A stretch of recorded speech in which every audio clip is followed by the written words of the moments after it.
Hello, I've already got 3 people in. That's nice. Hope everybody's having a good night. Kind of a rough day, but here we are. And it's Conan Day. What can I say? Today, the Conan the Barbarian #1 hit shelves at comic stores across America. Here's a view of my wraparound cover with these two. Get one. But the one thing that's kind of annoying is if you see in the back, the one that goes to stores across America, they spelled my last name wrong. So I understand Chris Campana's pain, where if you saw the post, it was like Campania, like Joe Montana. Um, yeah, it's just a day where we're all just kind of getting ignored in that type of fashion. Thank you, Michael. It was a pleasure to do. It was stressful, but hey, um, generally tough, like good jobs, tougher jobs for me when I get bigger opportunities are pretty stressful. So I will be at Fan Expo, Josh. Yes, I will be. They just sent me my table number. I should have looked that up before I came on tonight, but I didn't. Um, yeah, so I will be in Artist Alley um, Friday. I think the show starts at like 2 something. But I'll be there, around lunchtime to set up. And I'm not sure if I'll have any pipe and drape behind me, so I've got like these stands that I can put my Undersea Hero banner on, which are pretty cool. Last week we were talking about doing a flip through comics review type thing, and I'm gonna start that up next week. I'm gonna record it on Saturdays or Sunday mornings, whichever I have free, and then I'll probably post it Wednesday. So I don't know, Wednesday, maybe Friday. I'm not sure yet, but it'll be recorded on the weekend and posted sometime during the week, where I'll just take some of my beat up dollar bin comics, some of them definitely from Rubber Chicken Comics dollar bins, and we'll just follow along. We'll flip through, I will talk about it from an art and storytelling first fashion, because I tend to think that most of the videos I've seen, even what Ed and Jim do, there's still a lot of storytelling that they tend to lean on with their, but I think they do a good job. I like their videos a lot, but I want to really try to explain visual mechanisms, like storytelling, directional devices, what the paradigm is, the return, establishing shots. Like, I think that would be a really good way for me to differentiate myself from these other places. And the first issue we're going to do is my first comic book. It's the Marvel Holiday Special from 1991. I can talk passionately about this book for hours. It will not be that long of a video. We'll just do a straight flip through, but I will I've been taking it around and getting it signed by anybody that worked on it. And actually one will be at Fan Expo. John Hebert, he'll be at Fan Expo. He's most known for doing Ghost Rider and the X-Men Adventures, the 90s cartoon comic. But you can see my first comic had a wraparound cover and opens to a classic splash page and establishes the environment, the locale, the characters, field of depth. Like, we can establish where a horizon line is in an image, and in this it's basically right in the middle. He's actually kind of eyeballed the characters around it, but this is a book I can talk passionately about because it's what got me started in this crazy business. But it's Conan Day, and we're going to work on some sketches. Books available on the website. I'll have it at upcoming shows, but there's an option where it comes with a sketch. And we had 2 people kindly buy the option with a sketch, and they requested Belit and Red Sonja, so we're going to work on those tonight. How's everybody else doing tonight? Got some people who had good days. I'd like to hear if people had good days. I root for you folks.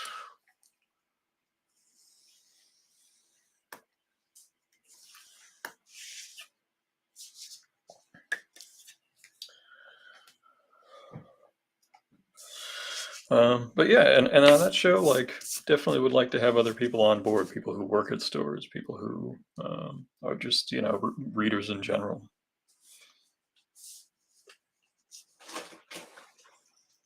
Of course, stuff falling down in my studio, even though I just cleaned it. Um, hey, Desiree, good to see you. When I'm doing a sketch like this, I generally try not to overthink it. I'm just really trying to execute good fundamentals and have a finished piece.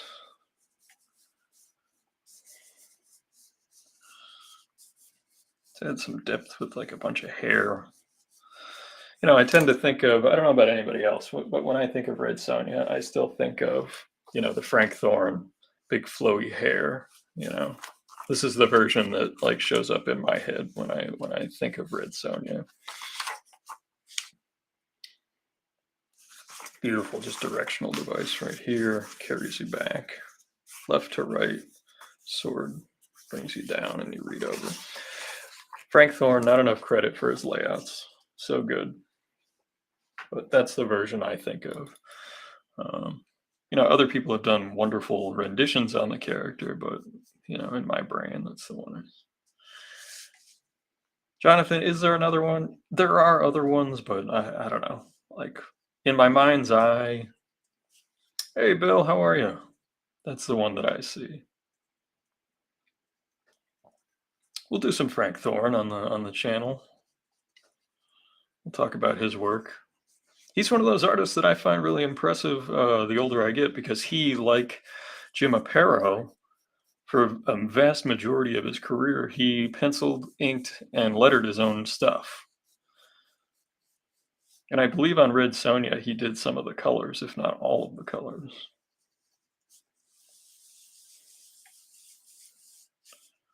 These big shoulders.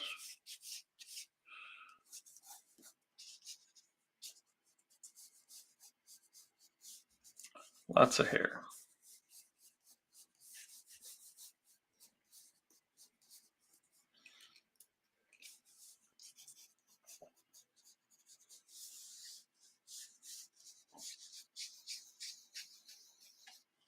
Gotta have a sword in there, right?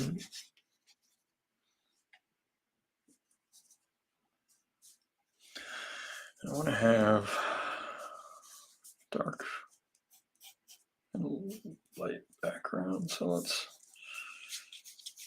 have her in front of something. You can have like a moon or something in the background. Put like a ruin of some kind, like a broken ruin. That would be nice. See, I'm overthinking it just for like a cheap little add-on sketch, but that's what I do.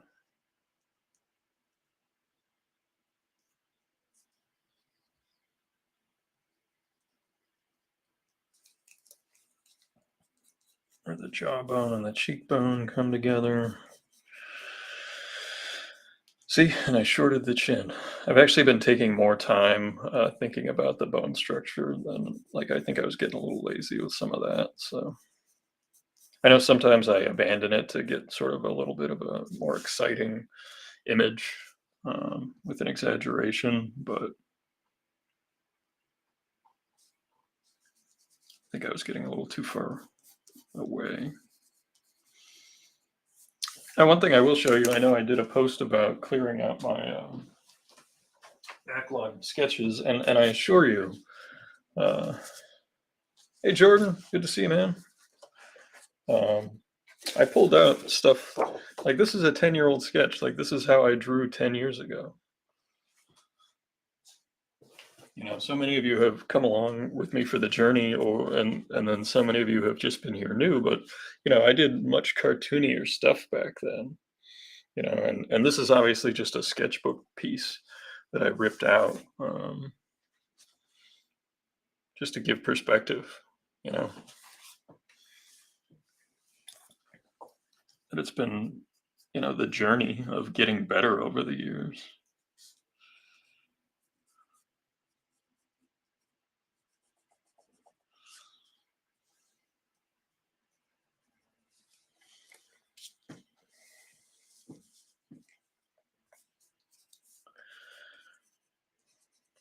I always play it straight though. It's kind of a rough day today as far as work and everything goes. And I also shared an interesting graphic that another creator. Hey, sounds good, Brian. Enjoy your family time, man. Say hi to the young Bollingers.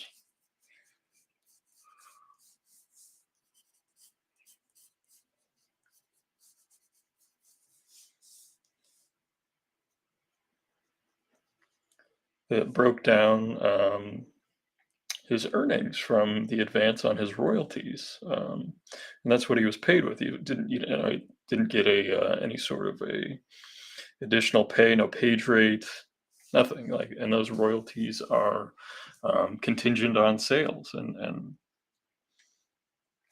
if the book doesn't sell out or they choose to print fewer or whatever, that definitely affects the earning potential of a given project. And I used to work in traditional book publishing, so like I have a very in-depth knowledge of how when these large publishing houses do business as they're accustomed to doing it, what it looks like. And one of the things I like to point out, and I pointed it out on that thread, was that a lot of these big publishers are still so beholden to single release day sales. It's like the opening weekend to a movie rather than trying to stretch it out or build themselves an annuity with like a longer release process. They that like comics live and die by pre-orders, and that's actually how I found out about and they announced it at San Diego. Titan announced the sales numbers for Conan #1, and it's going to outsell the Marvel relaunch from I don't know 10 years ago now, 5 years ago, however long ago that Conan was an Avenger for crying out loud.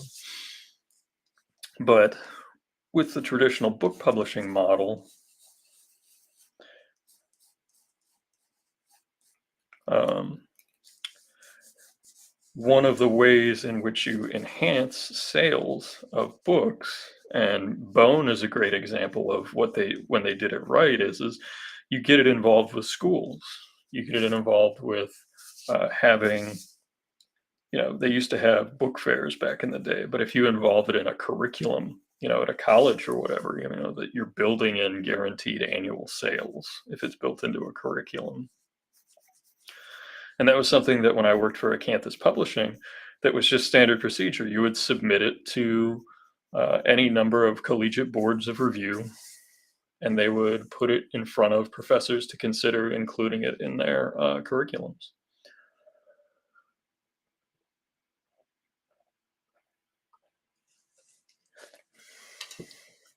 And I know this is boring, but like, when it comes to publishing, especially with books these days, like the traditional publishing methods of the old days, like my old boss Paige was really smart when it came to finding new avenues of uh, sales for people. And if you think about it like musicians, like they generally make most of their money touring off of merchandise. And that's literally what we would do with the authors that we represented. Um, we would put them on tour and they would hit up every bookstore for, in the continental US that would have um, authors events or meetings or any sort of speaking engagements that they could get attached to, and they could go plug their book and talk about whatever the topic was of their expertise. And and then you make like supplemental products off of that, doing like audiobooks and um, online training methods for some of the books we dealt with were having to do with retirement and just setting up retirement benefits training and explaining what annuities are and things like that.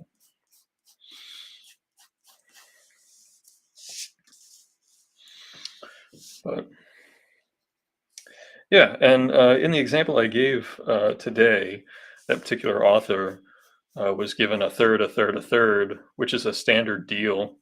Um, and a lot of people weren't understanding, including someone who I used to work with on that thread, didn't understand that you only get a fraction of what that advance is before the book is turned in. So you have to do all of the labor, all of the work before you get the second third, and then the third third. And this is what I was inferring on my thread, especially with the kill fee. And I've got two great stories about kill fees that I'll put in a blog or make a comic about or something at some point, because it's just, I don't know, embarrassing is the wrong word, but it's highly entertaining what these companies did. In retrospect, at the time it wasn't funny because the book, they decided not to publish the book, thus us not getting paid because there was no kill fee. um, there's more to the story than that, but it was just, um, it's what triggered that I will not sign any sort of deal for a long-term or interior project without a guaranteed kill fee, because in that case I had put in a lot of work.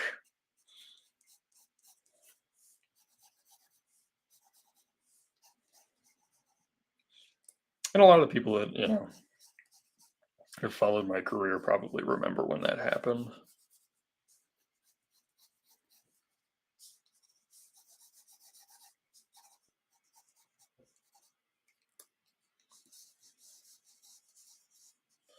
Lots of red hair.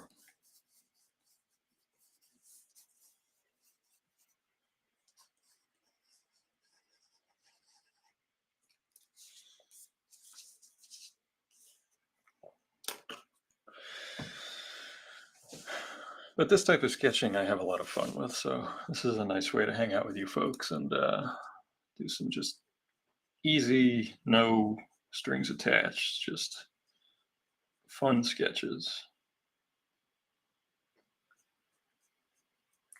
And I still have a few spots for Boston if people are interested in a sketch for pickup at Boston this Friday or Saturday or Sunday. There's some good artists going to be there. Eric Talbot, the TMNT artist, I think he's one of my favorites from the Mirage days. I would love to see him draw undersea hero character.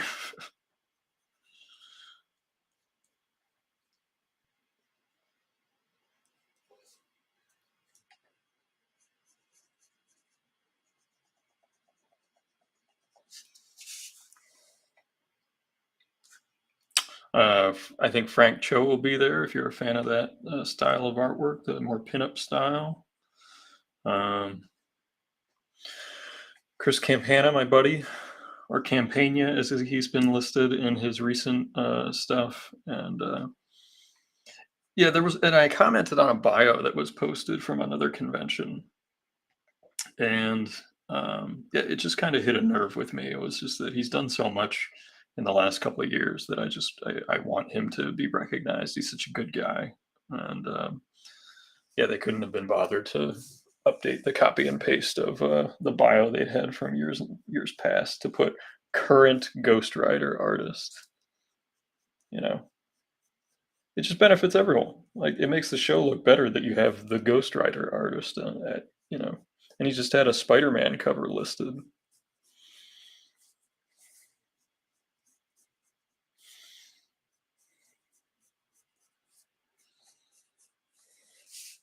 I don't list myself as current Conan artist because I'm not. I was very lucky to get to do a variant cover, and I'm excited to see where the book goes because I've been a reader for decades.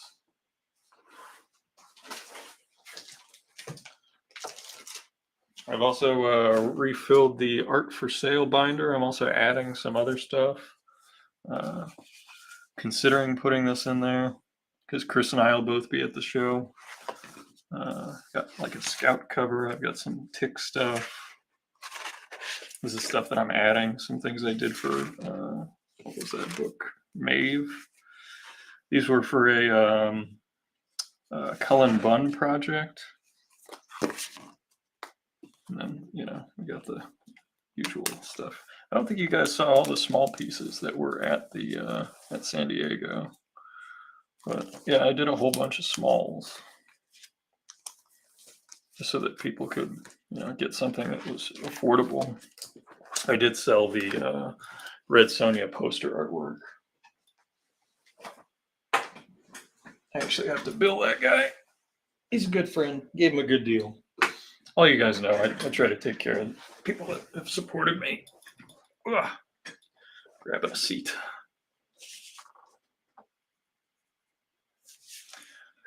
It's been beautiful weather in our area these past few days, so I hope people have gotten out and about and done some nice outdoor things.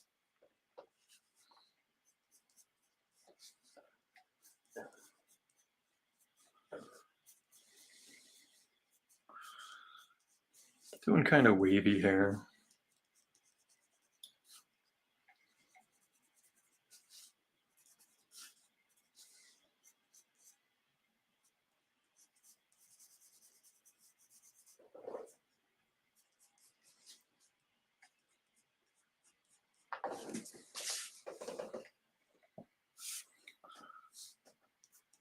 Yuko Smith will be there. He's a tremendous artist. I love his washy watercolor acrylic paintings. I keep telling Yuko, I'm sorry, I want to buy one of your paintings, but I'm I'm a little short this month. He's supposed to have a Kickstarter for like a Victorian era period piece at some point. I'll back that, of course.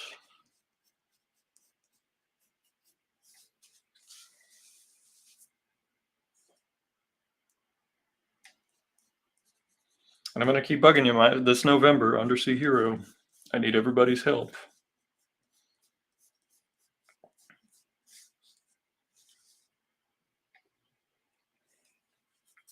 None of my long-term plans are you know really worth much as far as that goes if we don't get this first one off the ground. So if you're a blogger or a YouTuber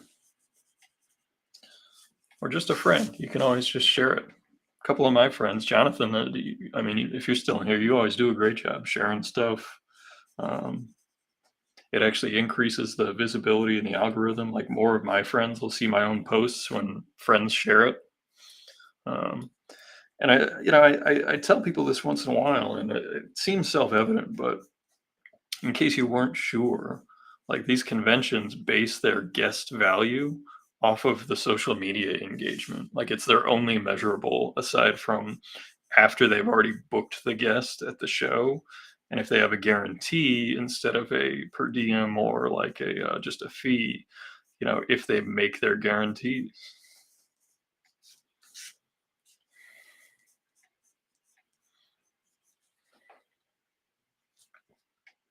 Let's put the cool Frank Thorne shoulder bits on there. What do you say? They're like just metal brackets almost.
We'll see if we get to Belit, but it's one at a time.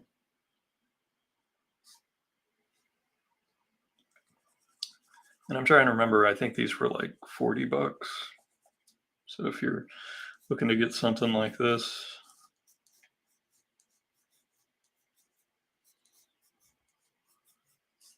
and I have two pieces of original artwork I have to ship out. I know Desiree, I got to ship yours out, the inks for that. And then I know that Shane, I have your sketch. I have those two to go out. I think I'm caught up actually. Although I say that, and I told somebody they could mail me a sketch card to draw for them the other day. Stuff like that. It's the stuff like that that I get myself in trouble with. Just because it's not like what I'm used to doing and I don't have a procedure for it. Like I said, it's just me, and I still have paperwork I gotta fill out for, um, Colorado Springs. I still gotta, file my sales for California. I have so much stuff I have to do, and, that's why sometimes when someone's like, "How come you don't have my things shipped out?" It's like, "Oh, I gotta pay taxes, I gotta draw everything, I gotta pack them and ship them." It's a lot of work. It ain't just drawing pictures.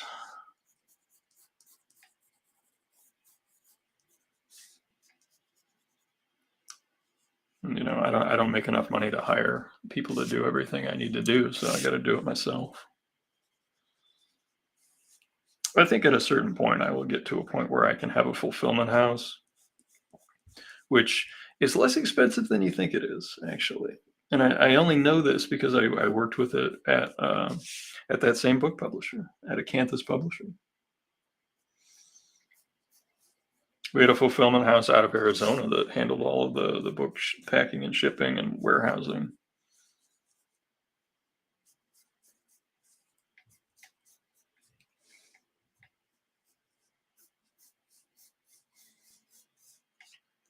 And that was for both like Amazon sales and sales on proprietary websites and stuff. So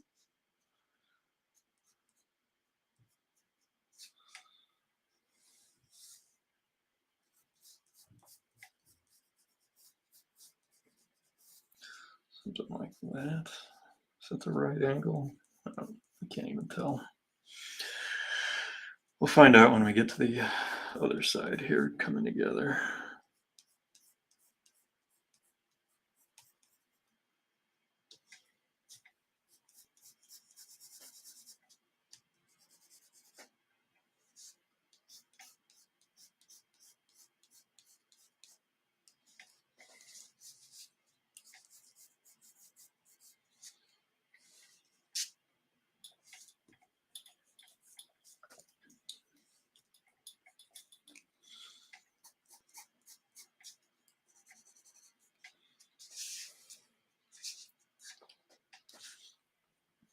Well, we got a good number of folks in here tonight, so thank you for popping in on Conan Day.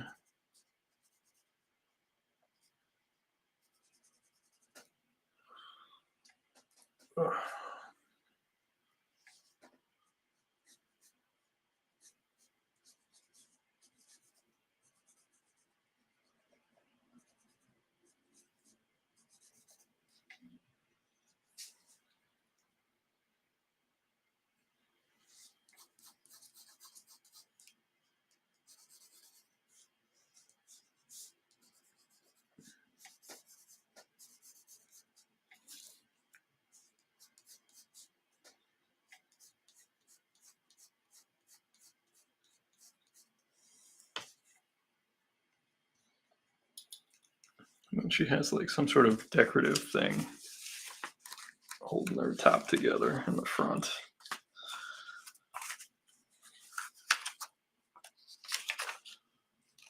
Which tends to disappear. So we'll just wing it.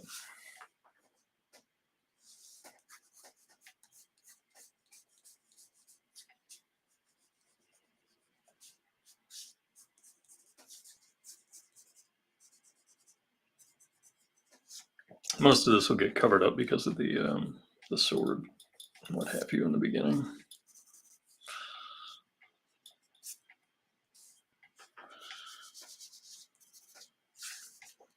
Start to erase some of this extra line here.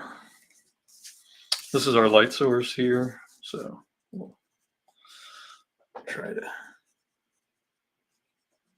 stick to that.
Anyway, on the piece about the graphic novelist. Anyway, I talked about the third getting as far as the pay goes. Um, One of those arguments I see that float around when creators bring up their pay is generally, if it's someone who just is saying learn to code, I generally don't listen to them uh, or pay any mind to their mindless arguments. But when someone says just negotiate better rates, I feel like that's from a place where I can educate them on, the power dynamics of being a lesser known creator. They don't let you negotiate. They won't even engage in negotiations. Like, it's take it or leave it, and if you don't want it, they'll find someone else who will take it. Like, that's generally how I've experienced publishing, um, especially with like the lower level independents or mid level independents. Hey, some of my favorite projects are like self-published books, working with other people on self-published books, and I mean it, like, because they're trying to make their dream happen, and usually they're very passionate. They answer your emails promptly. Those have been some of my best experiences that I've enjoyed the most. I also saw a post about someone commenting and informing people that there was an issue with a Marvel custom cover. There was like a some sort of reused art for a cover, um, and apparently the person who worked on it was told they said that they signed an NDA with Marvel or whatever. And I'll share a little bit of my experience here about working in variant covers with these companies. Um, they absolutely have finished covers just sitting in the drawer. Like, they'll commission an artist, or they'll have a cover that they commissioned and they decide not to make it the main cover and they just put it in the drawer. And then they'll find somebody else to pay for it.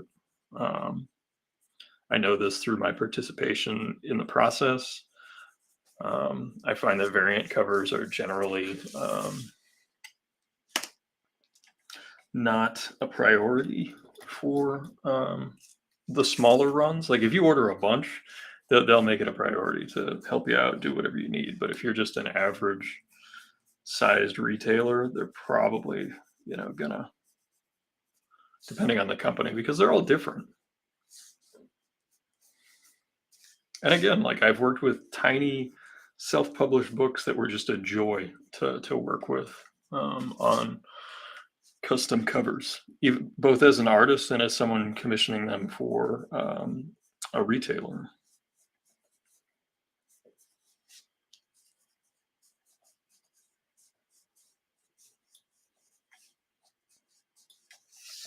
In the case of my most recent Conan cover with Titan, I worked directly with the group editor on it.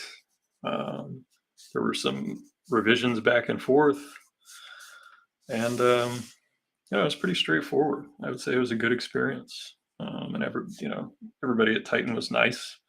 When I met him in person at San Diego, everybody was real charming, and yeah, I would love to work with those guys again. They were a delight.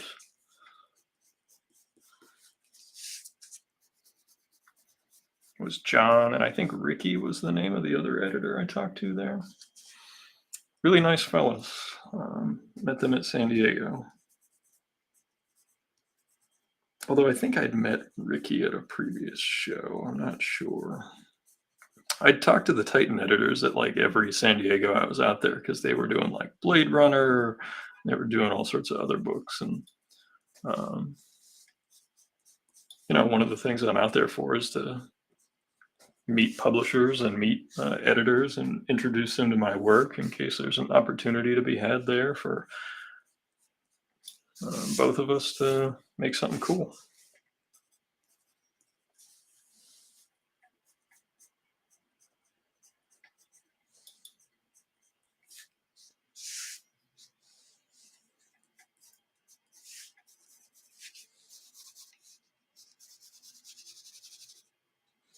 Oh, that's right. She's got the longer gloves. My bad. Good catch. Good catch.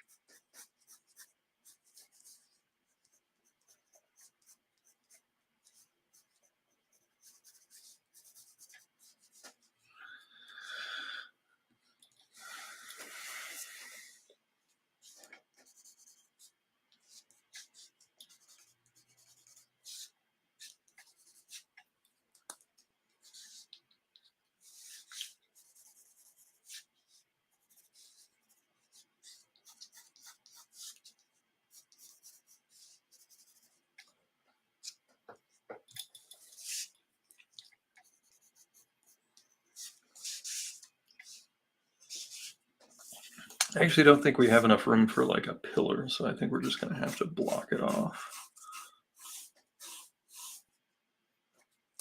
What we can do is take this, black it out, and then we can add in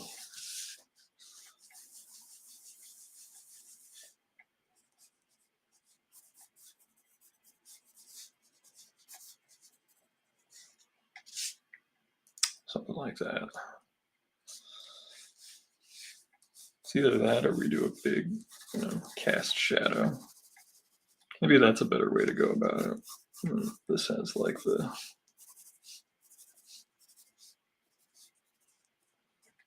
brick lines. Yeah, we'll do that. Make it a cast shadow.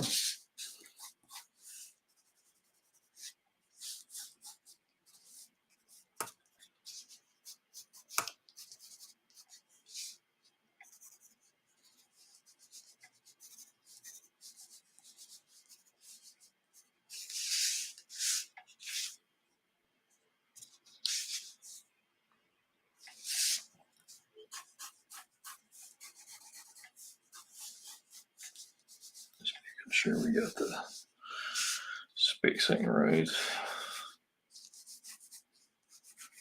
Lower that a little bit. Raise that a little bit. We can get rid of that. All right.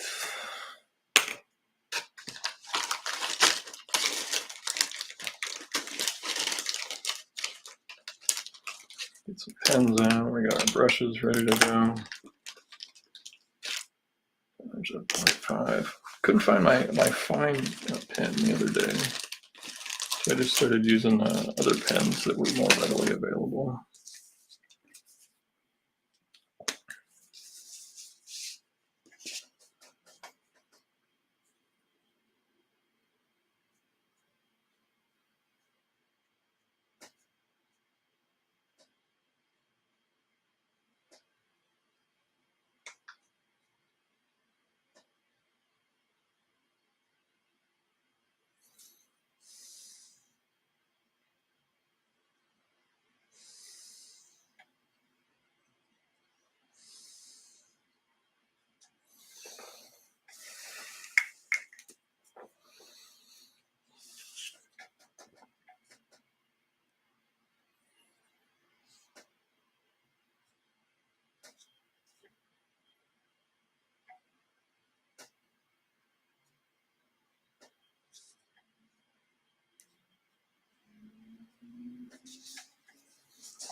And I don't generally talk a ton. I don't know.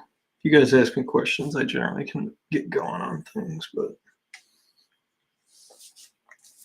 um,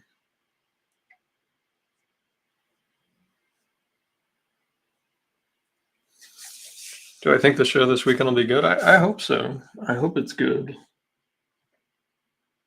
For everybody involved, I hope it's a good show. People find cool stuff. I honestly haven't looked at the vendor list. Like that's one of the things I'm always curious about with the Fan Expo show, just because, obviously when I'm walking around, if I take a break, I want to look at comics or artwork, and I'm not sure if there's any art dealers that'll be at this show. I generally like it when I see artists that I know that if there'll be art dealers there too, because actually that also provides another opportunity if it's slow. I can always take my art binder over to an art dealer's table and be like, "Hey, you want to do a trade? You interested in anything?" I've gotten some great trade deals at slow shows when I think just art dealers were bored.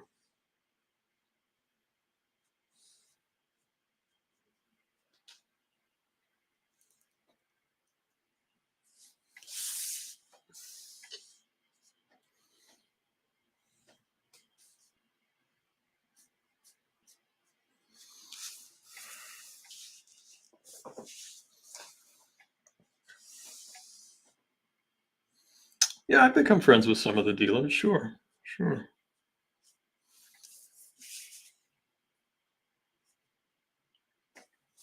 Over the years, you see each other at so many shows. It's like, how can you not at least be friendly with everybody? I mean, that just makes it. Why would you want to be miserable at a convention if you can avoid it?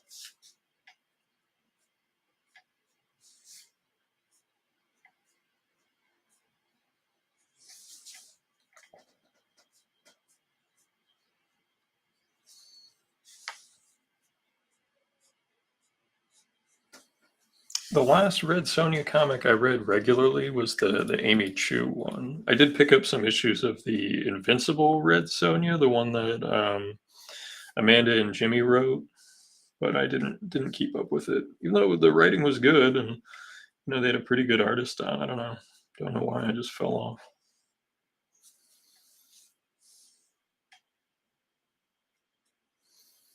Might have been a budget situation. I don't have a ton of money to spend on comics these days, to be honest. And the Kickstarters I've been backing regularly lately have all been like the digital tier. Don't have room for the stuff in my apartment. Want to support you. Want you to make your stuff. So thank you for having a digital option. I will definitely have a digital option for Undersea Hero.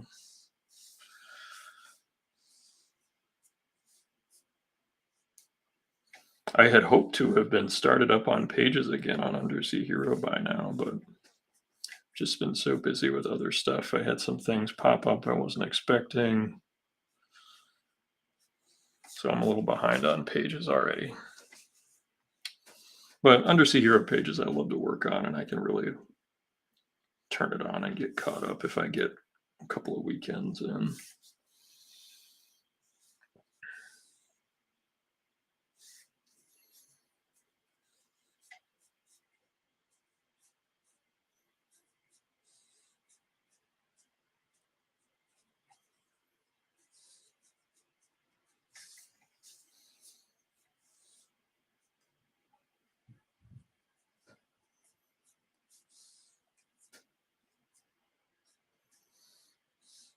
This piece isn't going to get colored in, so I'm putting a little bit more contrast in the hair than maybe I would if I were watercoloring it.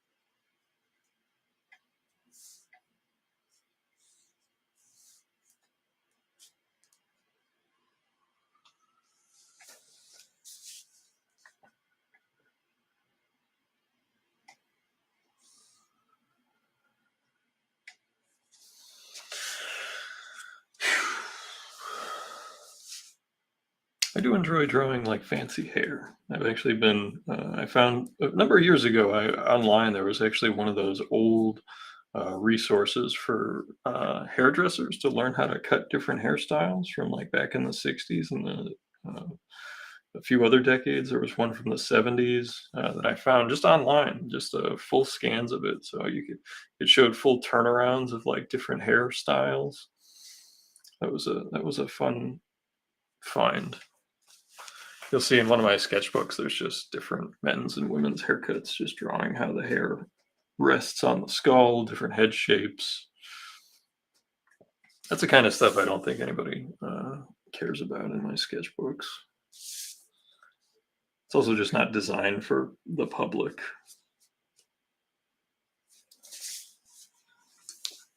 So.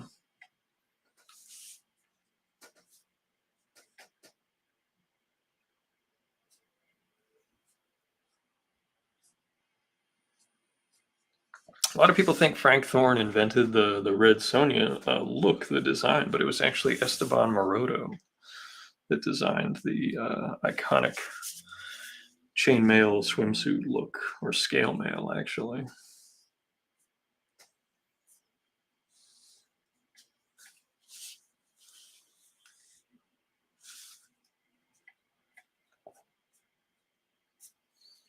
Esteban Maroto, a phenomenal artist. If you don't know his work, did work on Eerie and Creepy and Vampirella, some of the Savage Sword stuff. He even worked on some of the later issues of Savage Sword, and you would find these wonderful little gems that he would do when many of the other artists who worked on early Savage Sword had left for other pastures.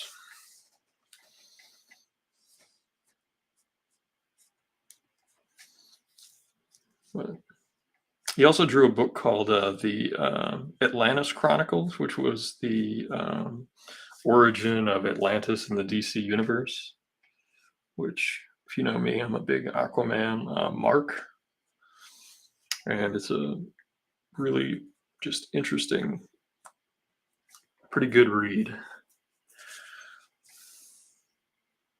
It's written by Peter David, who I'm like hit or miss on.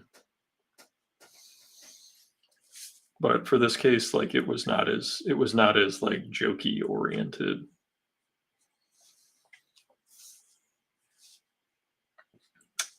It was pretty straight, like fantasy, Shakespearean fiction, which mythological in origins, obviously.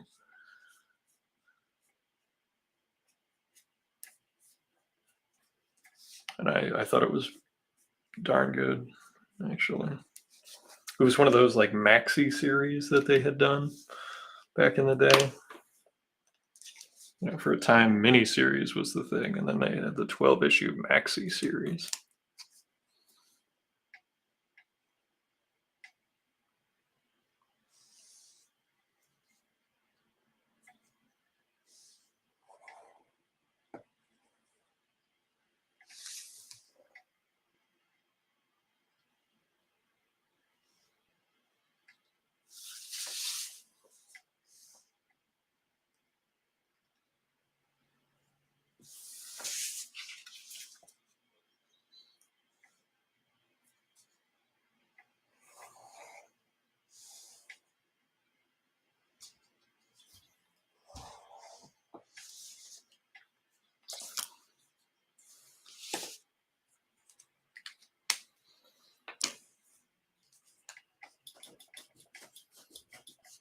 Pull out some of this graphite that's in here.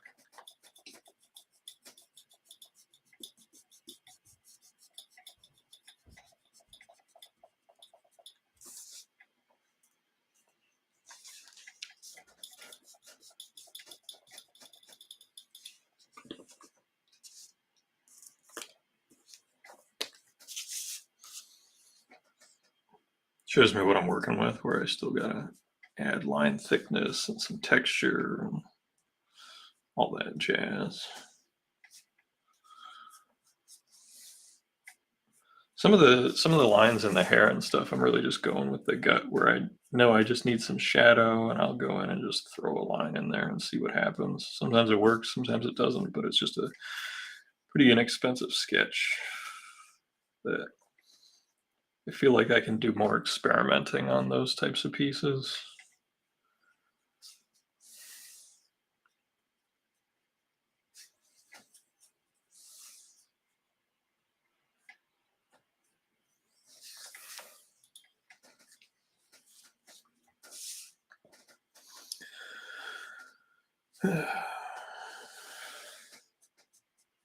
Was I at Fan Expo? I don't think I was at Boston last year. I don't think I was there. I don't think I've been in a couple of years actually, now that I think about it.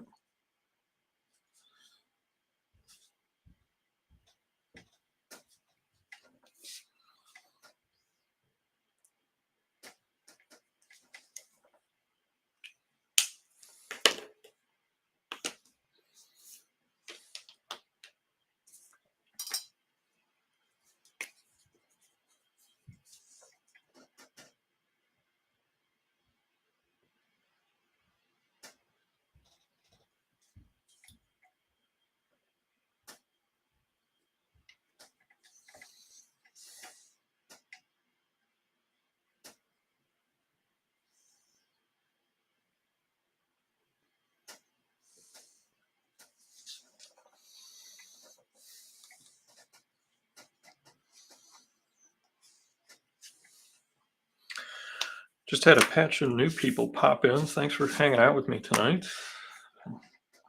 I can't see who's in here, but I can only see when like a number of folks pop in. People are usually only on for 15 or 20 minutes. The average is about 12. So welcome aboard. Working on sketches because people ordered them with my Conan variant. So if you haven't seen that, there's that.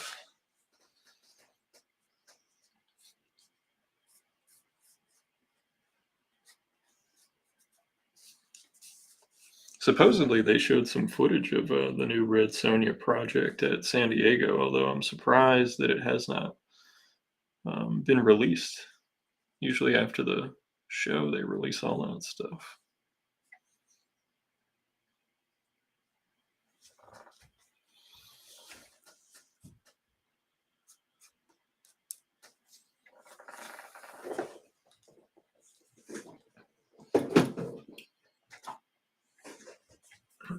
Need a little drink, losing my voice.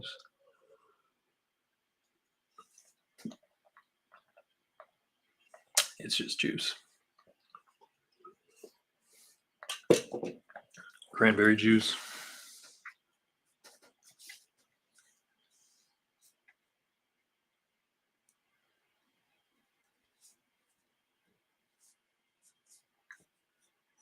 I did do an update to the Fat Cat Funnies website, which is my personal publishing brand.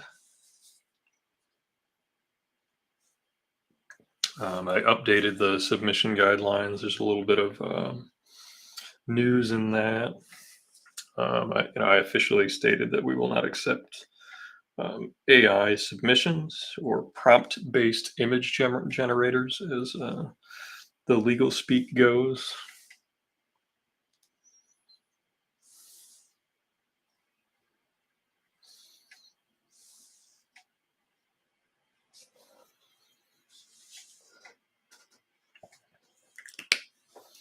Let's pull off some more of this.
Well, you can already see if at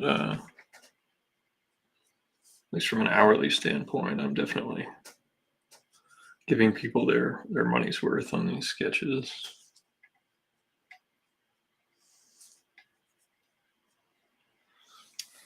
I actually do have to send an email after this to a person who got the Conan book graded. I'm going to take it with me to Boston and just hand it to CBCS while I'm there. Saves one step in the shipping and hopefully helps it stay in better shape because of that.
Yeah, and I just keep adding texture and adding contrast and really just trying to pull the piece together. It's just a sketch, but I still want it to be nice. I want people to appreciate, know that I appreciate that they bought my book and got the premium with the sketch.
I'm actually wondering if I'll be the only person with any Conan under their belt at the show. No, I already know that's not true because I know Frank Cho did a handful of covers. So there'll be a couple of, I can say us now. Haha.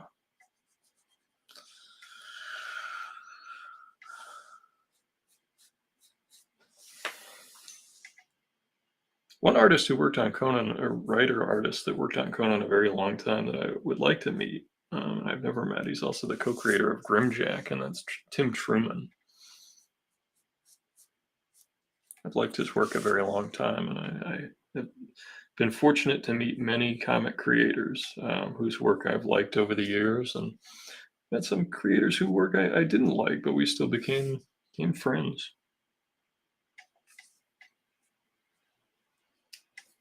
You know, I would like to meet Tim Truman at some point.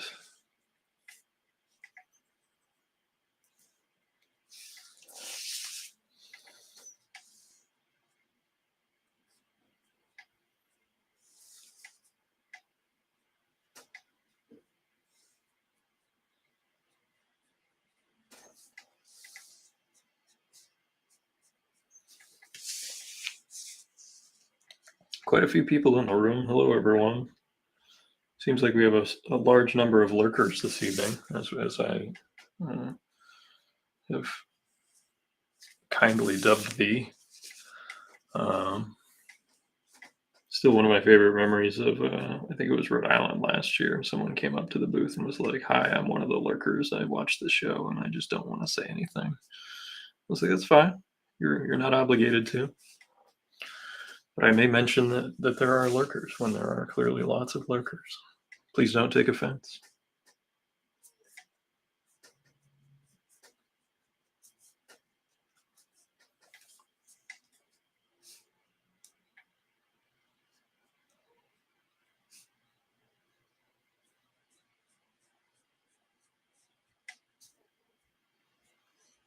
There's a dog barking up the street. I hope it's not bothering anyone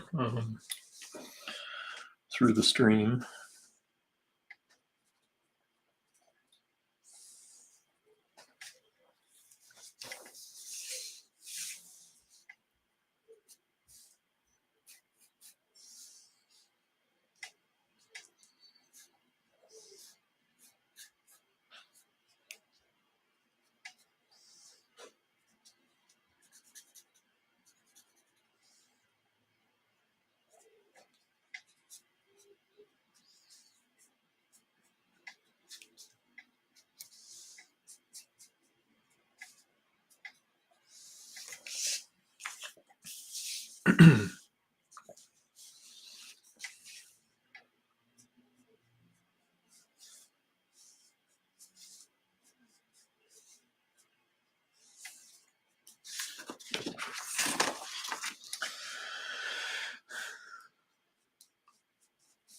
And we just eyeball some brick lines. We don't have to. They don't have to be perfect.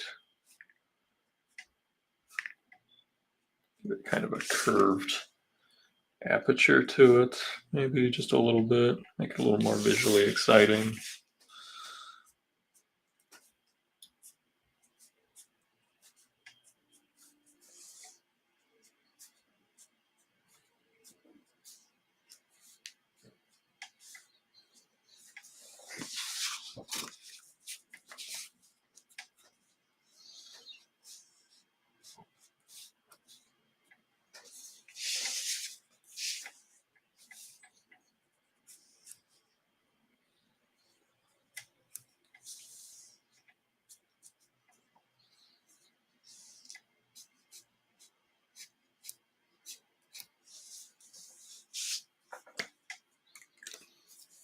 Let's get some contrast on this thing. Take our nice big brush pen, fill in this drop shadow, and try to create a nice frame for our character. Try to give it some pop.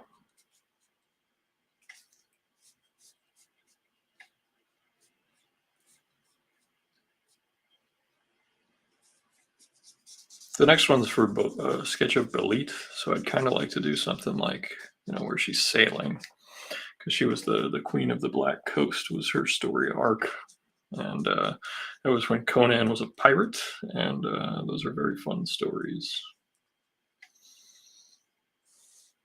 I don't think they're all, that well written. Even like, I know everyone's like Robert E. Howard, blah blah blah. Like, not all of his stories are equally well written.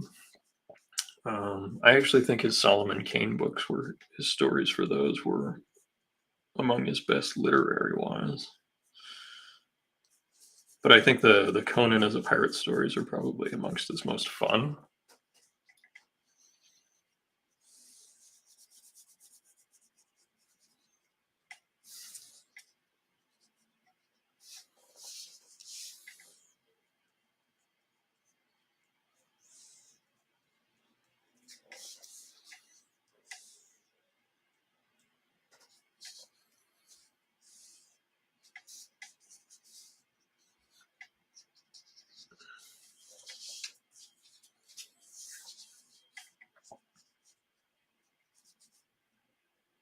One of the things as I was cleaning out my studio and going through those old sketchbooks, one of the things that I appreciated was I definitely had different periods of trying different experiments and different things and different styles and different approaches, and then just settling on one that I really liked eventually. I pretty much use two styles these days. I use like an adventure style, as I like to think of it, and then I use explicitly like a cartooning uh, style. Which, if you look at like Undersea Hero, that's very cartoony. You can tell I drew both of them because I did. But if you look at that as compared to like the Conan piece or whatever, the proportions, the style, I think it's noticeably different structurally. The finish is probably hard to tell the difference. Chuck Lee asked, out of all the comic artists that you have met, who was the biggest jackass? Um, I try to be nice to everybody. Let me think on that for a second. I've been lucky. There's only a couple that come to mind that I didn't enjoy their company, but jackass is a special term because generally that means they're like mean to service people and stuff. Yeah. At least in my opinion, that's how I would define that term.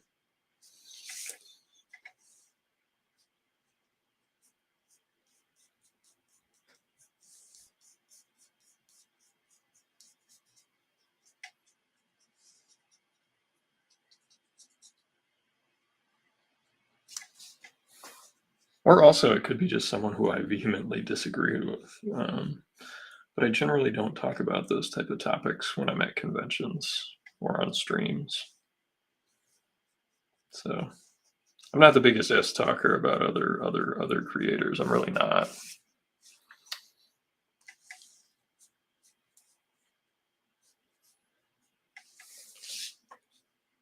And I've actually met. I'll tell you what. I will do. There have been creators who I have met who have bad reputations, whom I've had lovely interactions with. One of them actually was John Byrne, who I've met on, I don't know, 5 or 6 different occasions, and I've never had anything but nice conversations. And I've actually seen him. He was notorious for not sketching for people. I would say on 3 of those occasions, he was doing sketches for kids, just doing them. Obviously he just felt like doing them, but and he wasn't taking requests or anything like that.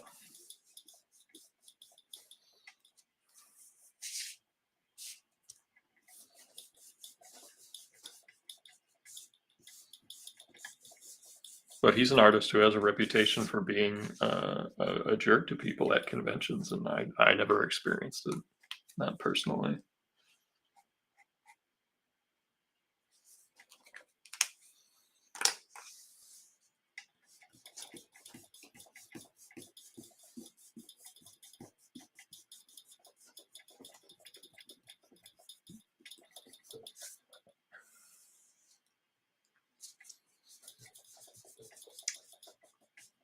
I've definitely met more rude. I would say media guests than I have met rude comic people personally. There was one guy, I don't even remember what his name was, but he was at a convention I was at, and he was a media guest, and he would just yell insults at people. I guess that was his shtick, and I really didn't appreciate that. I don't even know what his name was, but he would go high on that list for me. If your whole shtick is to yell insults at people, I would rather not spend um, energy hearing anything that they had to say.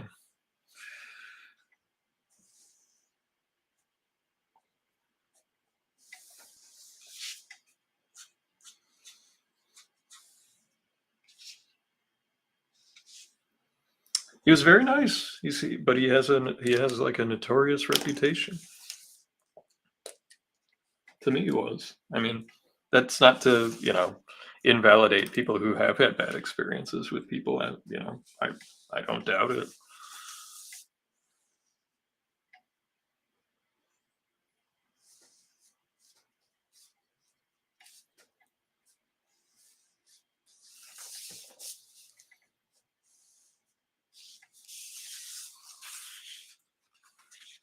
But that's how I choose to answer that question instead of tearing down on other creators like that.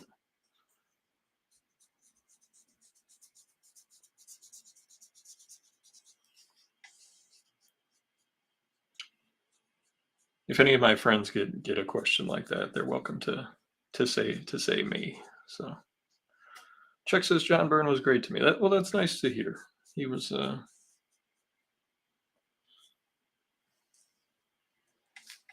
yeah, I met him over, different decades actually. Early 2000s and then in the 2020s I met him. Met him a couple times in the early 2000s at old Mid Ohio cons. Bought a page of artwork from his art dealer Jim Warden, who was very kind. I remember one year it was billed as his last comic convention, so his line was like a mile long, and I was like, oh man, I'll never get one comic book signed. And I was like, I looked at the line for the art dealer, and there was no line. So I walked up, and he had some pages that were very affordable. I bought that day. I bought a New Gods page that had Barda, Mr. Miracle, Metron, Oberon all on it. I think for $120. And that was actually the second page of his that I'd bought. I bought a She-Hulk page. It's actually, I can see it right from where I'm sitting. It's hanging in my studio for, I think, $100. So the craft tint page has got She-Hulk. It's from issue with Machismo, where he takes her as his bride or whatever.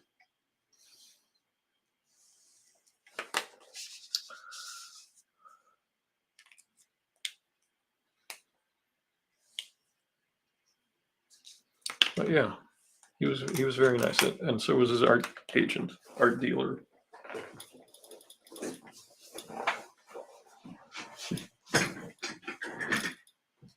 Just getting up to grab a template. Just wanted to grab a circle template. So we have a sun here.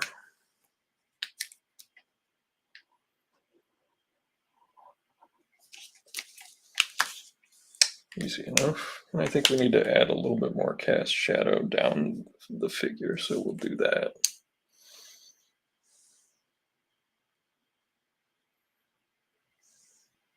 And that happens, man. Like there have been shows where I've shown up after 5 delayed flights. I'll tell you one guy who was great after one of those situations was Keith. Keith Williams he got stuck on like 3 delays, and they moved him. It was just he ended up getting to a show at like 3 or 4 in the morning, and the next day he showed up, and he just was like all smiles, happy to see everybody. It's impressive when real life stuff gets in the way, and they're able to get through it. I was just like, wow, this guy has a really, really great personality. And I got to have dinner with Keith at one show at Colorado Springs, and he was like super, super nice guy. And he talked about work. Speaking of John Byrne, he inked John Byrne on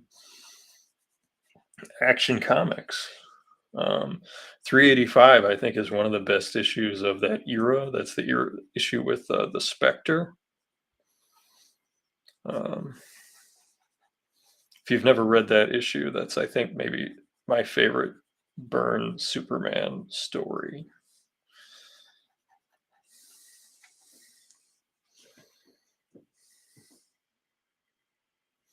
Oh, Mike, you got to meet Keith? Yeah. Very good artist. I mean, he drew the Phantom strip for years.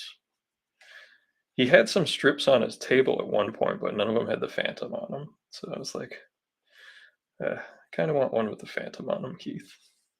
And he said he was keeping those for family or whatever, which I completely understand. This little technique right here, I wholly admit to stealing from Mike Vosberg. I guess it's not stealing if he showed it to me, but like it's his technique for these like little fantasy type plants that are kind of like ferns or evergreens, and you just do little squiggles like that, and you just build them on top of each other, and they create these just nice little dynamic textures in the background. They work really nicely. It's a good.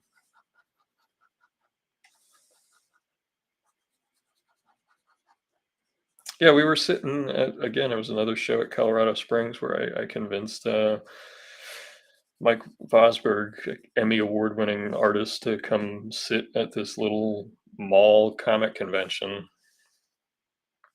and he was there, and um, Pat Broderick was there.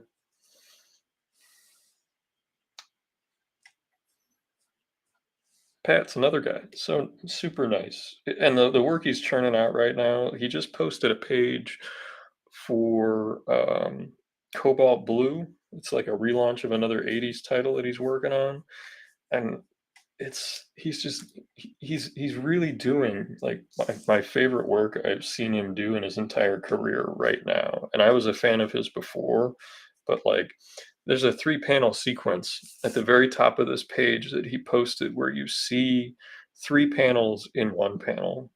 It's either the second or the third at the top, and the character, it's a three-window establishing shot where you see that they're in this wealthy guy's room looking out this window, and this character comes from one window to the next to the next to the next, and it's textbook rule of thirds, and it's unbelievable. It's unbelievable work that he's doing right now.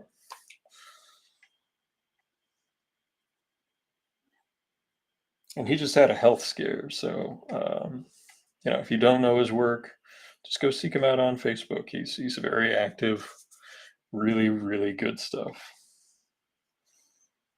Another artist from the Bronze Age who I think is doing some of the best drawing I've ever seen him do is Bob Hall. Like, I'm not slighting his earlier work, but like, I think his brushwork now is just so beautiful.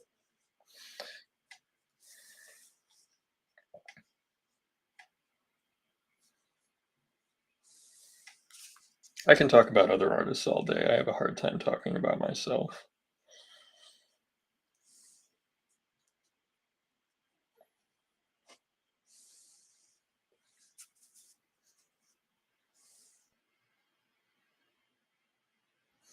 I've never gotten to meet Kelly Jones. I met Sam very briefly at a show. He was very, very busy. And, it was a real quick interaction, but it was very, very pleasant guy. Oh, Mike, you showed your stuff to Bob? Yeah. I bet. Well, he was an editor too at Marvel, and not a lot of people realize this. He was an editor on one of the Spider-Man books and a couple other books. So, like, and he's also a playwright, so he knows storytelling extremely well. So that was a really great thing that you got to experience him. I would trust what he has to say without question. But Chuck, I've never met Kelly Jones. He's another guy I would love to meet someday. Loved his work on so many books. The what was it, the Vampire Batman story, the Red story, the Swamp Thing issue, the work he did on Micronauts before that. He also did the final issue of Bernie Wrightson's Frankenstein after Bernie passed away. Um, I don't know if people were picking it up other than me, but IDW was putting out a book by Bernie Wrightson called Frankenstein Alive.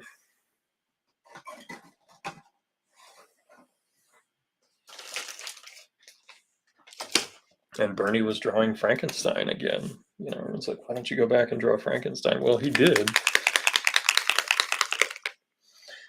And it was terrific.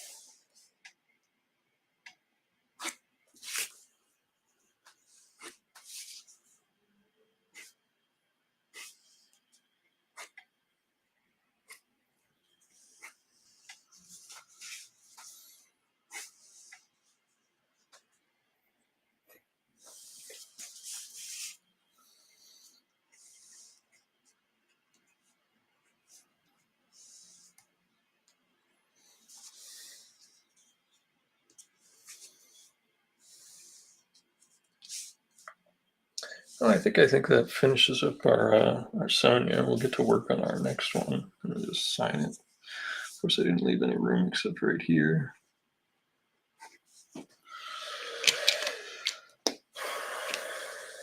There's one. It's 9:30 and we're starting with a blank page. What am I getting myself into? Ah, like I said, I want to have her, out on the high seas. So let's maybe put like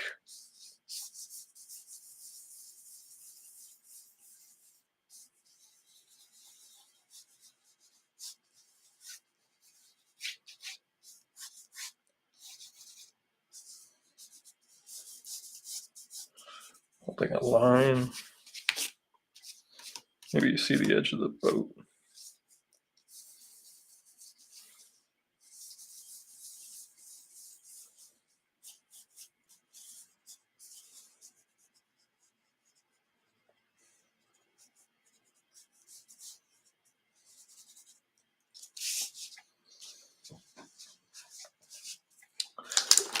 With these little sketches, I don't tend to do action shots, and when I do, they take a very long time to do because planning out this little space is a little bit tougher than you would think. It's actually a lot easier to draw something like that larger for me. I used to be able to draw everything like teeny tiny and get everything in there.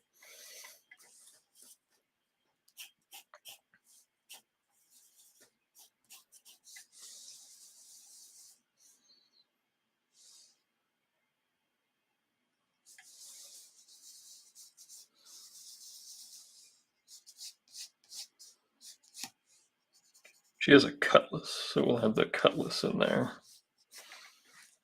What I mean by a cutlass, if you don't know, if you think of the pirate swords, the classic ones, it's got like the handle that goes over the fingers like that.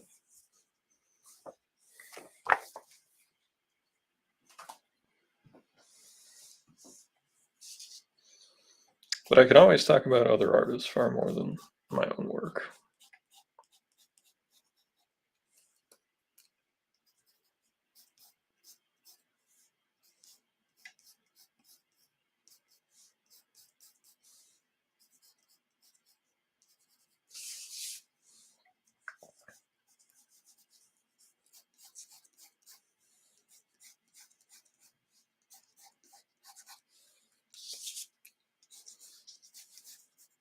Put like your knee up or something. Yeah, that looks fun. It's a fun little sketch. It's got some cool negative space too.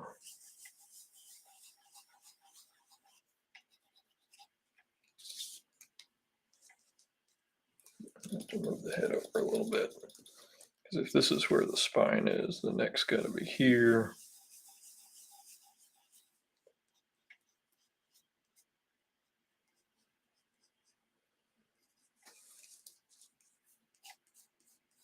Bring the jaw down some.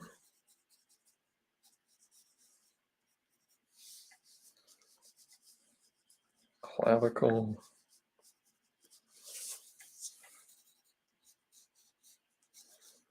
This one has a little bit of foreshortening, but not a ton.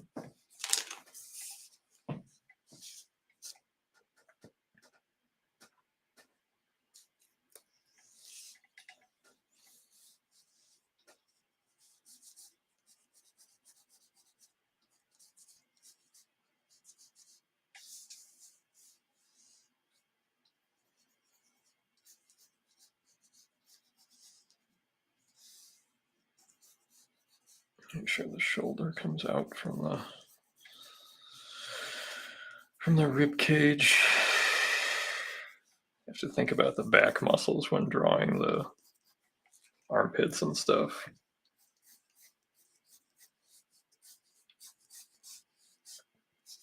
The front doesn't have to line up perfectly with the back.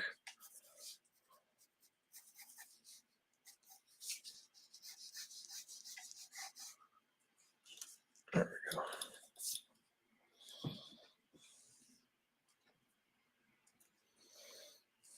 Joe St. Pierre, my good pal, is going to be at Fan Expo Boston. It's going to be the first time I've seen him in some time. Uh, I'm going to have to go and hover at his booth and scare away customers, and just be that guy who just stands there yammering, like, "Hey, how's your family? How are you?" the whole time, and genuinely ask how he's doing as a person. Um, all sorts of things like that.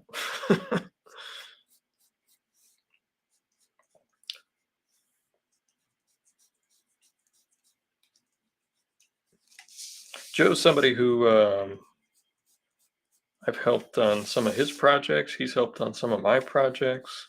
He's actually going to be doing an undersea hero piece. I have no idea what he's going to do, but I know he'll knock it out of the park. Because, like, the one thing I don't see Joe flex his muscles on too often is humor. So I'll be really interested to see how he does. I have no doubt he'll nail it, or if he just wants to do an action pose, like do like an Aquaman cover, because Joe actually worked on the Aquaman comics for DC. He did a full fill-in issue during the Peter David run, the Deadline issue. That's and I actually have a page from that book. I bought a page of that when I that was one of the things where it's like, oh man, I found out one of my buddies worked on Aquaman. I gotta find a page from that. And that was a challenge. That was hard. I got lucky. When somebody's only ever drawn one issue of a book and it was like 20 years ago, hard to find the artwork for that. And when I did find it, I was like, oh, it's a little out of my price range. But then I just like went, I'm never seeing this page again if I do not buy this. And I will never see another page from my buddy's comic book if I don't buy this thing.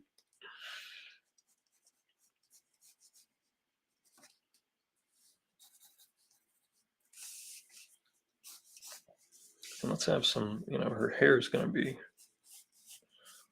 like blowing in the wind. Let's have some more.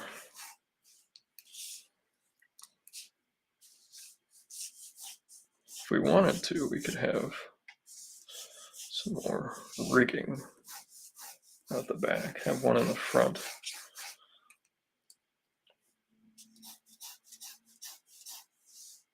And then one out the back.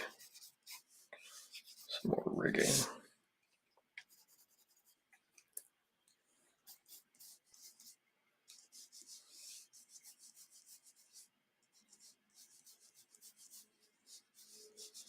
I don't know if we'll get the pencils done on this one. Chuck says he's looking for a really good large hardcover sketchbook. It's getting harder to find. Blue Line Pro used to have the best 11 by 17 sketchbook thick pages. It was each page was basically a comic page. I remember those books, I believe, and they had like a wire binding at the top, and you flipped them vertically. I think I remember those, but those might have actually not been Blue Line Pro. Those might have been um, Strathmore. However, what I would advise you to look for is what is called mixed media. If you're looking for a large sketchbook, mixed media, I would say, is your best bet these days. And it'll work best for markers, watercolors. It won't bleed through. It'll actually work better than Bristol for sketches like that are in color or have a lot of reworking or lots of ink to them. Because I actually remember when I talked to someone who worked for Strathmore about their Bristol changing, and they said, yes, we changed it, but we added this new mixed media line to become what Bristol used to be, where it was like a catch-all for any sort of colored drawings or watercolor dry brush technique or marker drawings. And back then they were using like those alcohol-based markers. Let me see if I have a picture of Belit. I might have a Conan issue right here because I'm that guy. I do. Look at that. We have the Death of Belit issue. She's got her necklace. She's got big earrings. She's got a part down the middle of her hair with a little bit of a bangs. and a belt. And then on the side, there's like these little ropes, like a cutout. There's her cutlass. So she has bands on her arms. But there we go. There's some reference. Yes, that was a yawn. I'm tired. But we're going to push through. We're going to push through and make it till 10 o'clock. Like my friend Doug used to say, you're on the clock till 10.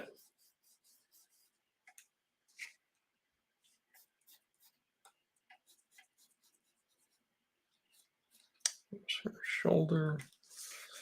One thing I like to point out is that shoulders can be a little meatier than people think they are. People tend to draw like these, like ball and socket joints that don't actually have like an armpit and just merge with the rib cage. If you actually feel what creates like the armpit underneath, there's the pectoral muscle in the front. And it's not the trap, I forget what it is, but there's another muscle right here that creates this pocket.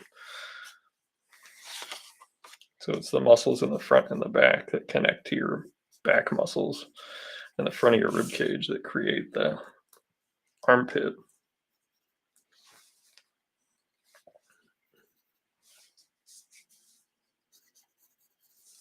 Michael says, I found a large amount of my Blue Line Pro comic paper from about 30 years ago. It does not look like it aged. Well, that's good. The one thing I would warn with the Blue Line Pro paper is it tends to create what's called a hairy line, and that comes from the absorption rate of the ink out of the pen. What you generally need to do to counteract this is to draw fast. And sometimes that's hard. And actually, that's why I've told young artists sometimes that Blue Line Pro is a little bit tougher, because if you just move your line real slow like that, you'll get a very hairy edge to your line. Let me see if there's like a Sharpie that can illustrate that point better. Yeah, you can see that there's like a hairy edge to the line. You can see how it's got like it's shaped like this along the edge if you were to zoom in. But if you move quickly, you don't get that. So like if you're using a brush with ink, you want to make sure that when you feather, you hit it. You go, go.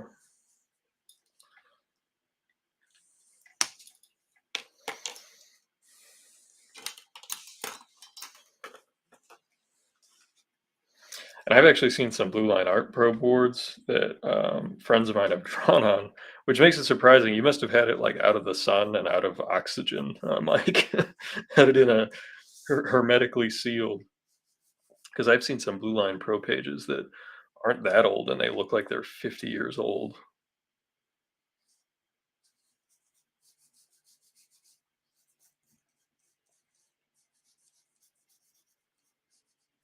Gonna have to enlarge that fist.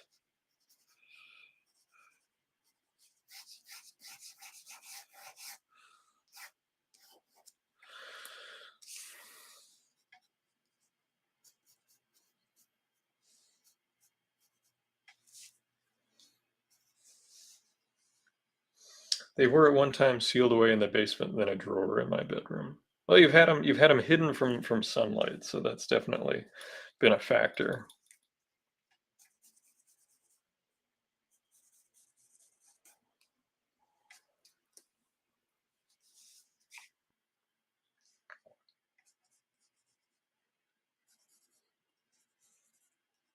Mike, you coming to Boston?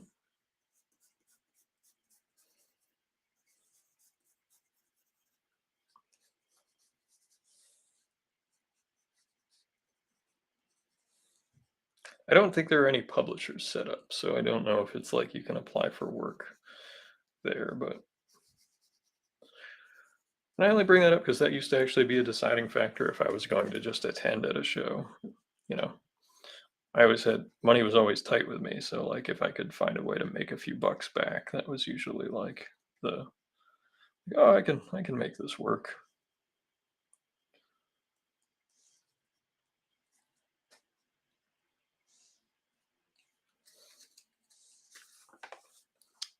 Though I think both of these characters were like very serious, so they wouldn't be super smiley all the time. Like I tend to draw my characters pretty smiley. I think she's already died in the story by this point. He just hasn't found her. So go back.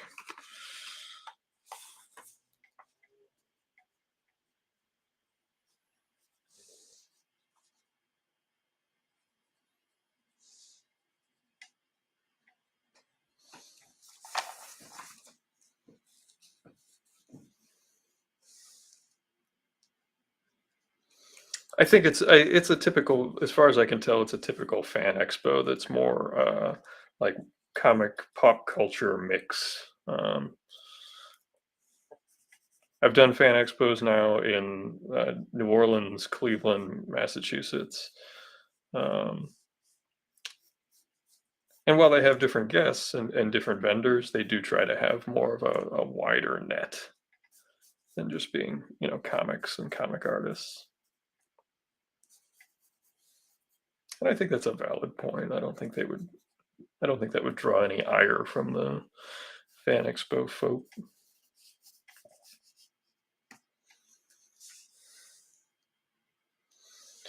What's the longest fine liner pens can last without using them dry before they will dry out? It depends how much you use them. The beauty of these brush pens, because these are just sketches. When I'm doing these, I'll use the Karataki fine line brush, pocket brush, just for these. That's this line you see here. But when I'm doing my pages and stuff, I use more of just the sable brush pen. You get a nice line, and the beauty of those is you just crack them open. I think I show this every stream, but I'm happy to do it because it's a great product. Is you can take this off and refill it with whatever ink you want, whatever ink you use that you like. I really like the Phil Martin's Black Star Matte. I use it for pretty much everything. It gets a very nice matte finish. You can see it's really dark and it's not glossy. I'm not a fan of the high gloss.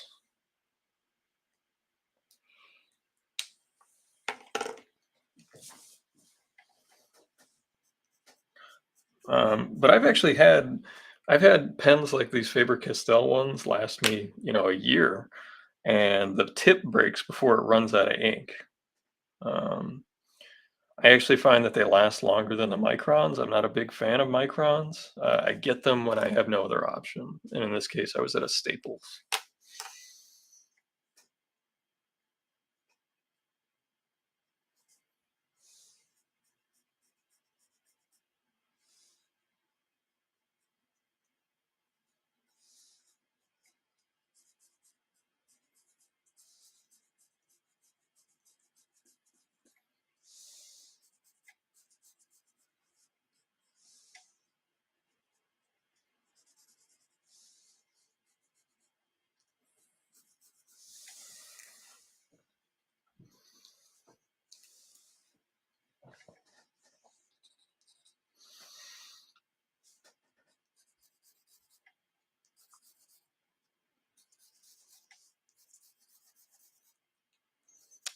Belit's costume is basically like a one-piece swimsuit that's low cut in the front.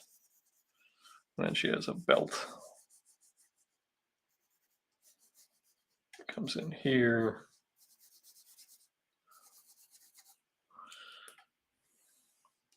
And then we have those like ropes on her hips, like we said.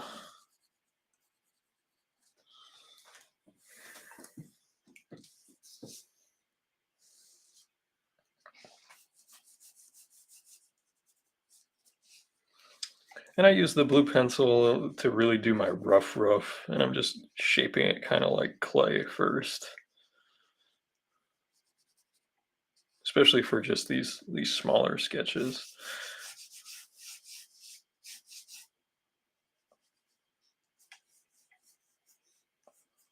Really getting just trying to get the proportionality.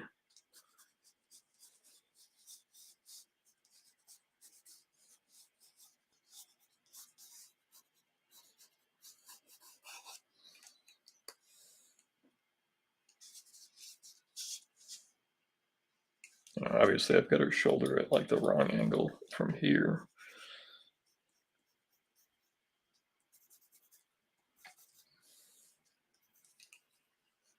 Too much.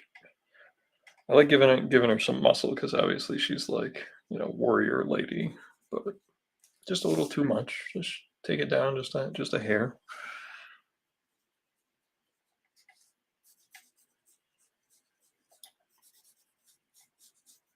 I don't know. Not sure about the high hair at this point. Let's erase it and see where we're at.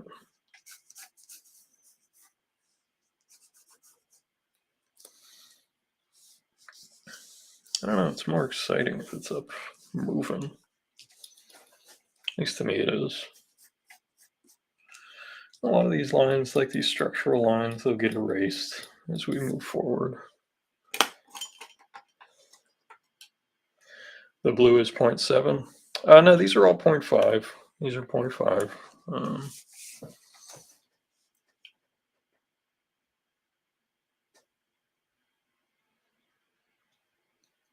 And I use the Uni 0.5 blue. You can get these on jet pens, pretty cheap. And I usually buy them by the case, just because the readily available mechanical pencil lead around here, the God, what is that stuff? The blue cap. It's awful. Dreadful. Waxy. Doesn't erase well. Try to remember. Pentel. That's the stuff. The Pentel stuff. Dreadful. And I used it for years because it was all I could get.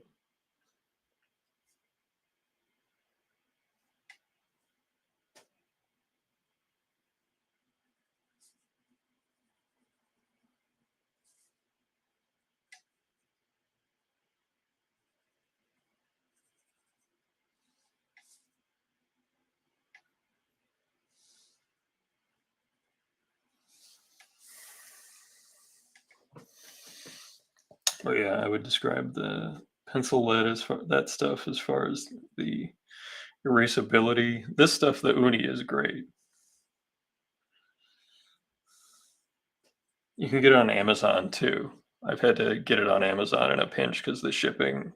We have Prime, so it's free shipping, and you get it basically the next day.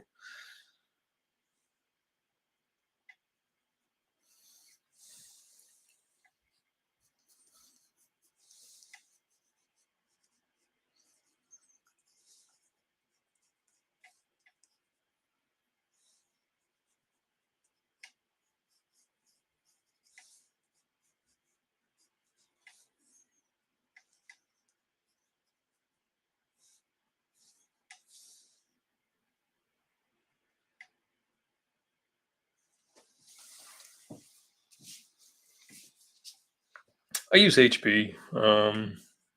I used to use the harder stuff, but I just found that it's a comfort thing. I also find that the harder lead I can press down and it destroys the paper a little too much. But hey, I know people that use like classic Woody Ticonderoga number twos, and they create some of the best comics in the world. So use what's comfortable for you. I don't think there is a magic pencil that immediately makes it so that you can draw exactly like someone else.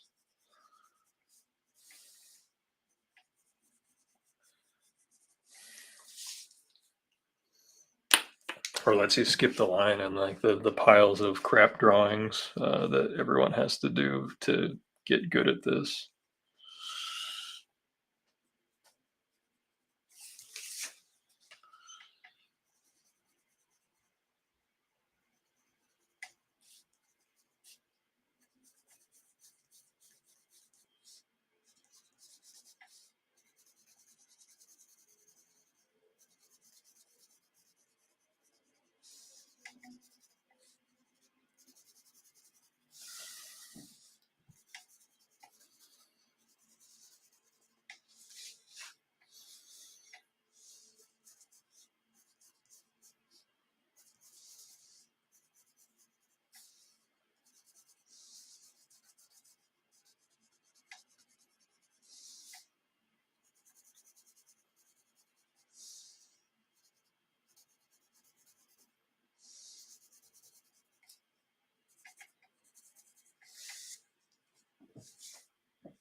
I tried all those, like, lead holders and stuff that, like, the '90s artists used to use and they used to hawk, um, but again, they just didn't make me a better artist, and I didn't like them, so that combination of things, like, realizing that there was no shortcut to those things, you know? When I was flipping through all those binders of, like, those sketchbooks of my old work, like, I just saw garbage drawing after garbage drawing, especially the early stuff. Now I had periods of work where, like, I did more exaggerated, or I did, more elongated to try to create a dynamism, and I think those were valid, artistic choices. And I look at that work fondly. It's not great work, but I think that it's valid. There were just some drawings in those sketchbooks from, like, years ago that are just they're not valid. There's no redeeming quality to them. And even so, I saved a handful of them just to be like, "Here is absolute garbage drawing by me," if that's what you wanna see.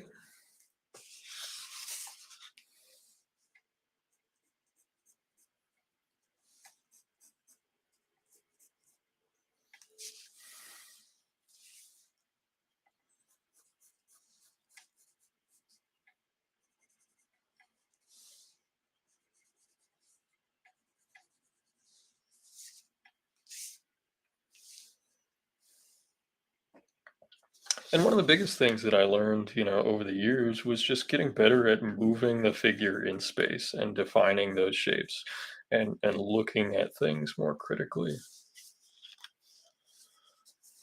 I showed one page earlier in the stream. I showed a 10-year-old sketch. There's one from 2013. This was right around when I got my first gig on Ninja Turtles. And you can see, like, the proportionality is intentionally exaggerated and shrunk. Like, if you look at, like, my studies, I could copy photographs, but this was just something that I did for, you know, um, a long time. And then I had an elongated, like stretched out period. If you look at my TMNT Universe cover, that was right in the middle of my elongated period. Now you can say it sounds pretentious to call each one periods, but I was reared in fine art, and artists have what are called periods for different stretches of their work. And I looked at those, and they were just creative directions. There was no other definition for it.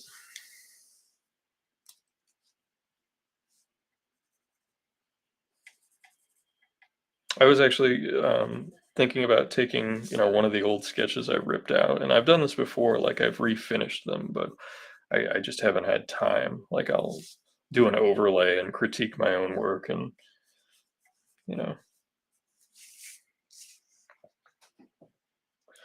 And one of the things I was offering to do on the channel, if people wanted, is I would critique,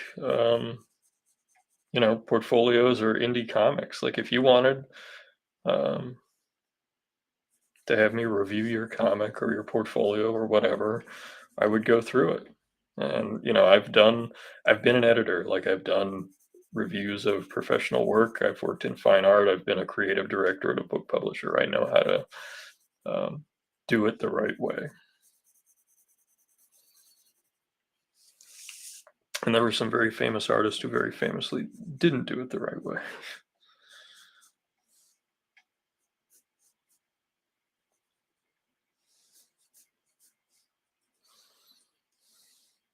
There was one artist who was very mean to a friend of mine, and I have never sought out an artist um, at a show for any purpose other than to say hello or meet them or say how much I enjoyed their work. But I actually went to this artist table 3 times to be like, "How dare you?" But he never came back to his booth. So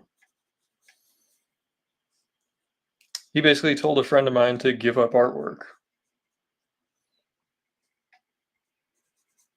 And this was an artist that, this person was a fan of, and I was just absolutely I was a hot little potato. I was very, very mad for this person, and they were really, really upset, and it definitely took them a while to bounce back. They did. Still drawn to this day, thankfully.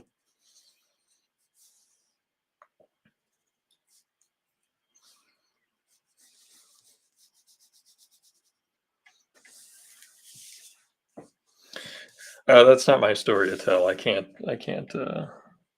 put that out there. If the person who got that critique that was absolutely ridiculous wants to share that conversation, they can put it out on the social medias, but I can only vague book it on my stream here.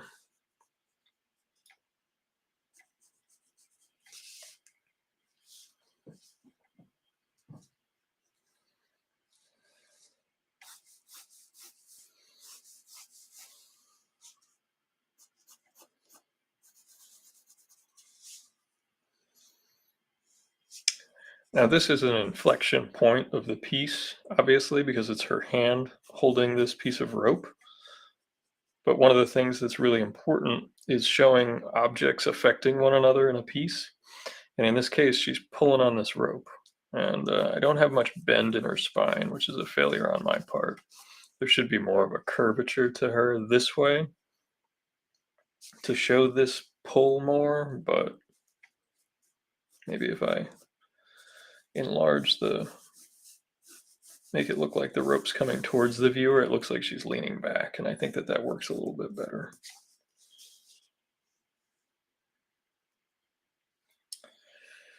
You can either email it to me, or I can get you a mailing address. I'm not gonna spout it out over my stream, but yeah, Mike, I trust you to, send stuff.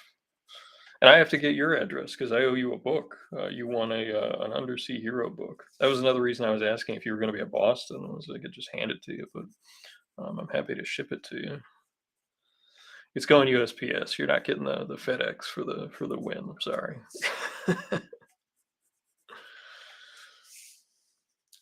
So yeah, we'll exchange information after the stream.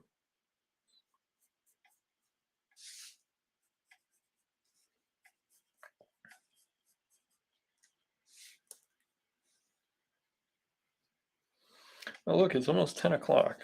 We almost finished the pencils here.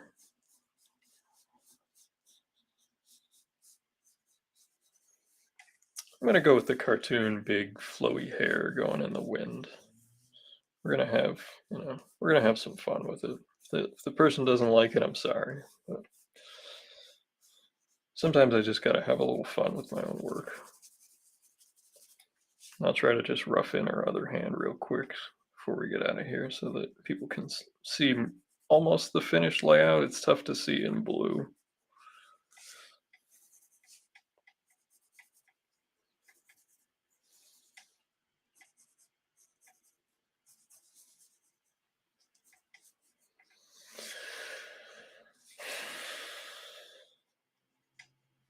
But yeah, you can save yourself postage if you want me to just go through it and send me a PDF. I mean, but it's entirely up to you.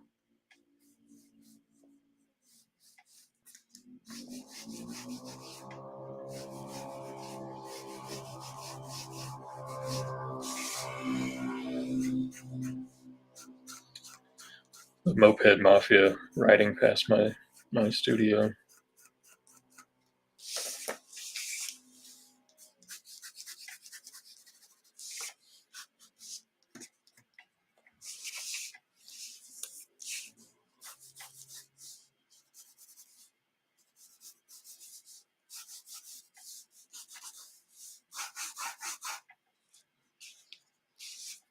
I'll just show a little bit of water, maybe. I don't know if we can from that angle. So we'll have to show that it's the sea another way. We'll have to have some birds flying overhead or something.